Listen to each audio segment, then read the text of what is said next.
not enough just to say, well, I'm mad and that's the end of it. So there's a whole process that we go through in detail in the book, which is like this. When, first of all, like you said, we use I statements, right? If I'm talking to you, I want you to understand what my experience is. I'm not talking about you. I'm not saying what you did. Maybe I'll refer to that because that's what happened. But I'll say, when you did this, here's how I felt about it. I am the main character in my story, and I want to tell you my story, and I want you to understand it.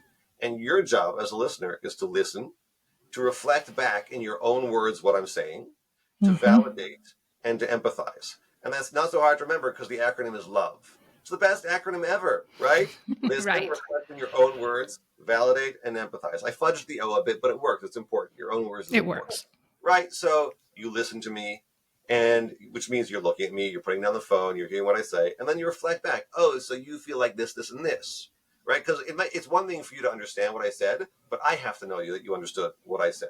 So I want to hear from you in your own words. Oh, this is the problem. Like, and I said, yeah, that's it. You got it. It's a relief for me that you understand why I'm upset.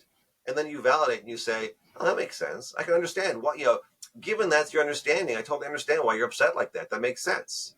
And you empathize, which is to say, that stinks. I'm so sorry I feel that way. Like, I care that you are having this pain. It doesn't mean I agree with you. It doesn't mean I see the world the same way you do. But if you see the world the way you see it, if for you, when I go sleep in the other room, it is terrifying, I can understand that. And I'm really sorry you have that experience. That doesn't mean I think it was wrong. That doesn't mean I'm not going to do it again. We can talk about how to handle it in the future. But it means that I really understand your experience and I care about it. And that makes for a good relationship.